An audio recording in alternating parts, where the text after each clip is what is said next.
high simulated RC car chassis, Mercury. So, if it's high simulated, does real shapes have the same problems?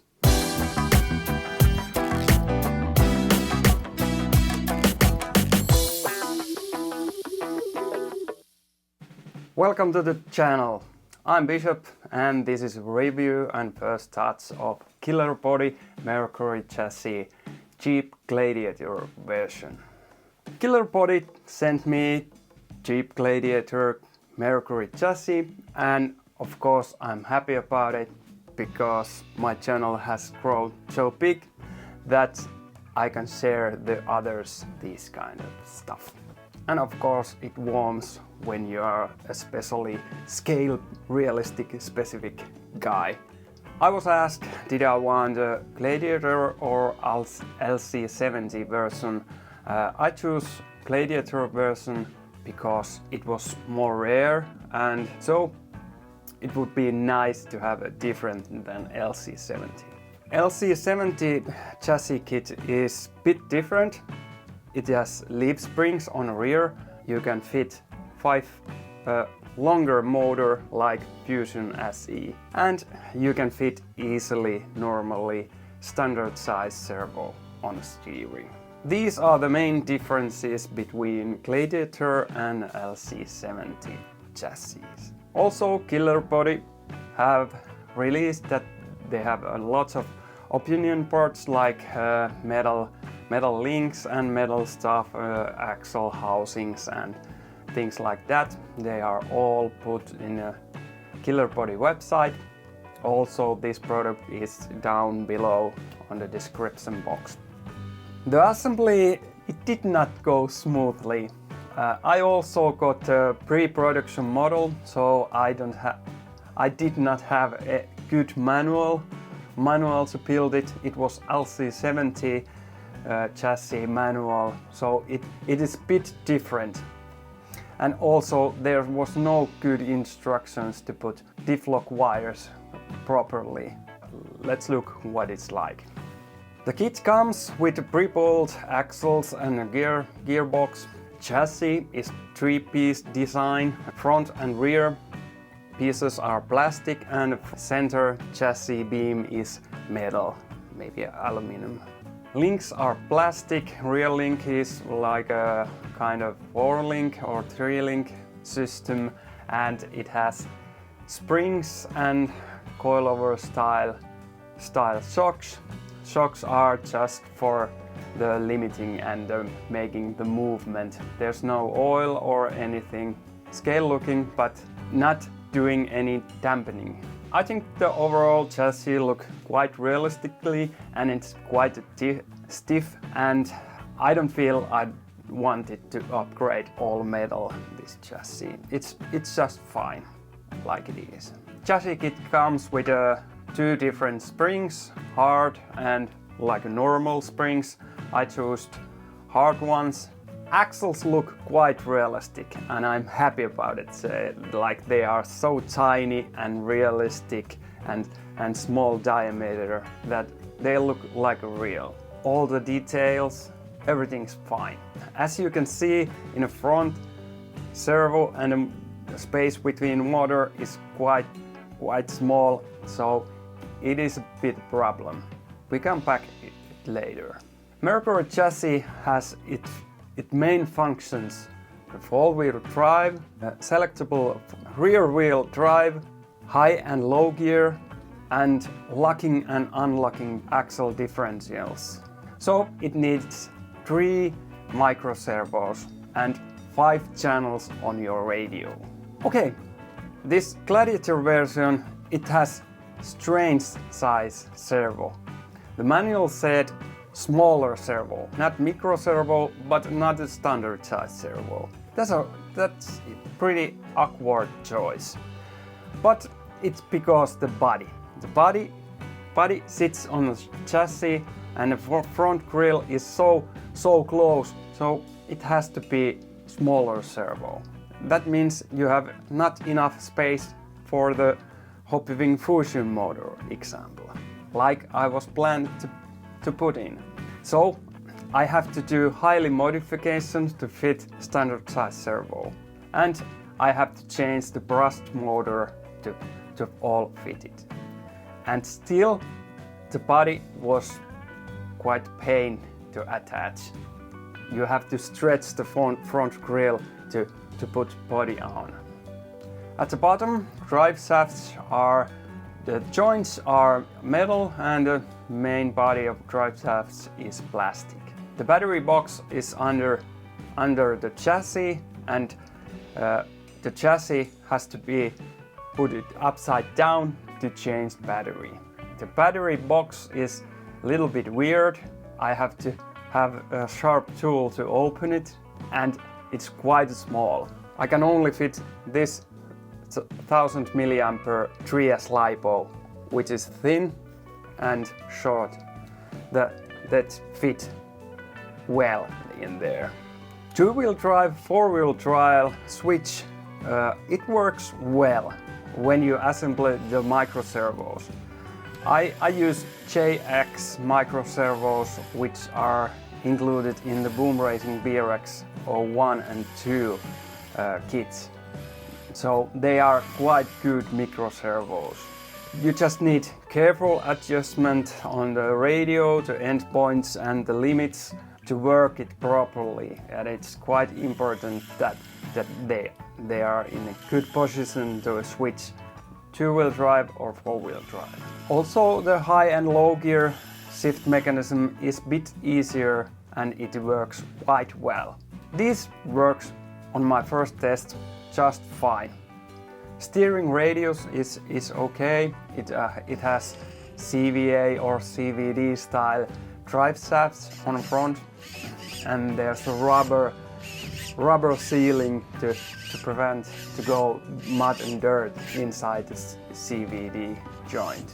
It got a little bit bump steers, but it doesn't matter on my first test. Suspension travel in front, it's a little bit smaller than rear, but worked fine in this scale realistic model, and it was enough in my needs. Okay, maybe the suspension is a little bit bumpy or springy, should I say. But if you in a driving video slow it down a little bit, it gets like realistic stock car stiff suspension look. Wheels are two-piece bedlock wheels and they are metal and are quite heavy. Those wheels need the specific hub which comes on a chassis kit, and behind the hub there's a 12mm hex, and you can put any 12mm wheel on it. Tires are quite scale looking, scale realistic, maybe a real tire copy of, and I like the look of the wheels. It gives stock car look and I like it that. Also the scale bolts are good. Maybe some videos in the future I will change other wheels and tires to Gladiator. Maybe some more off-roady style wheels and tires. Axle differential locking mechanism is quite good on the axle. It works good. A wire that connects and locks and unlocks the differential lock. I think it's poor design. There's no proper manual or instruction how to do it. I failed to put in work this differential servo and wires. In the builds I was getting so frustrating assembling the differential lock wires that I used force so much so the wire broke, and now I don't have a functioning differential locks. I think there's poor engineering of working of these. The wire has too many sharp turns, so the force goes to the turns and not reach the switch mechanism on the axle. Maybe in the future I design a better place for that micro servo and shorter wire that opens easily the locking differentials. The motor mount is aluminum and I got problems on assembly that it comes with the screws. Firstly, when I put the motor, the pinion gear won't reach the spur gear. So there's a plastic shell on the motor plate over it. So I drilled and trimmed a bit to get pinion gear to reach spur gear. I reported this to the Killerbody. Hopefully they can repair this problem. Now the pinion gear mesh is quite good, but still it's quite loud. Also, I was missing the possibility to change pinion gear, so this don't have any adjustability on a pinion gear. And the shape body attachment to the chassis. It's when it's placed and assembled, it's there. So I'm not going to take any field repairs on a chassis and taking off on a field. It hooks on the rear bumper quite well on the chassis, and on the front I have to pull the front grille to get over the steering servo. And that's why you have to be smaller servo, like in the instructions. After you struggle the body on the chassis, and it also tightens on the inner fenders, bottom to the screws to the fenders, the body is well mounted. When it was finally assembled on a chassis, I got a smile, and smile after these building failures and design failures that I felt on this chassis. The Gladiator body is so great looking, and all of this opening door and tailgates and opening hood functions and the moving side mirrors and a moving windshield frame. It looks just great. It's so realistic looking. I like it. The bumpers are hard plastic with a metal towing hinges and all these details. They look so good. And finally, this body is meant to be on this chassis. There are lots of 2mm screws, and mostly they use 1.5mm hex driver and a Phillips driver. And if you are used to build 1/10 scale trail truck kits, so this is a bit different. You need to be more accurate and careful that you don't strip the screws. And after all, if you're comparing this to a normal trail truck kit 1/10 scale, this is a bit, should I say, toyish, plasticish, but it is super realistic or highly simulated. I went to the first test and it was great feeling. 2-wheel drive and 4-wheel drive switch worked very well. Also high and low gear shifting mechanism worked well at the first test. And when I got to the snowy icy trails, I forget about all these problems with this build was. The scale realistic Jeep on the trails, on the forest. It was just fun and I enjoyed a lot driving it. Watch the full video where I show the gearing, low gear and high gear, and me trying to survive on slippery trails. Good times.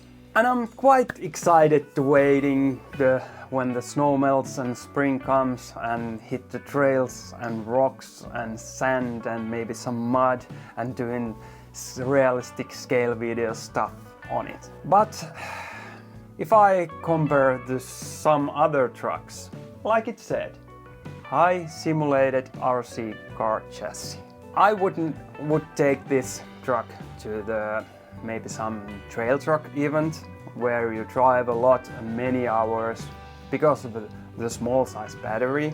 Probably the durability or the strength of this chassis is not like the other normal 1/10 scale trail trucks.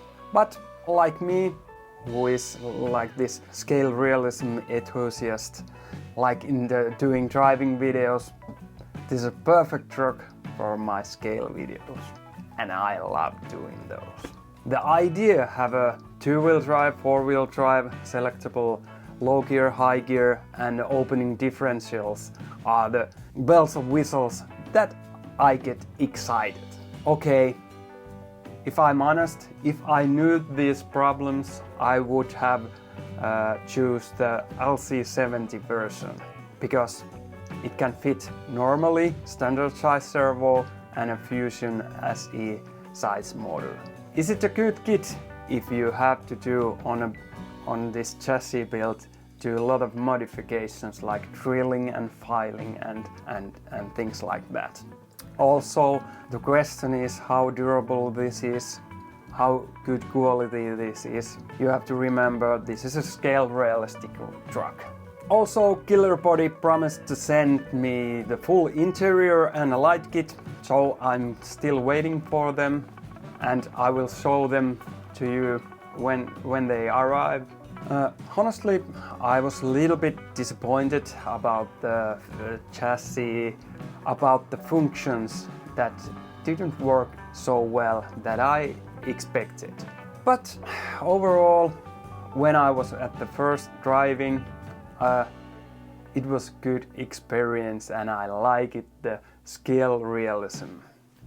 In my opinion, this chassis kit, it's not a fair comparison to normal 1/10 scale trail truck. This is about scale model that functions. Maybe this is a self-queen which wants sometimes to come out in the trails, but not too long trail trips. Thanks for Killerbody to sending me this chassis kit and the body. If you liked this review and my opinions about it, if you have any questions, please comment. And if you want to see more reviews like this, hit the thumbs button and comment. Or should I stay behind the camera? Okay, see you in the next one. Bye.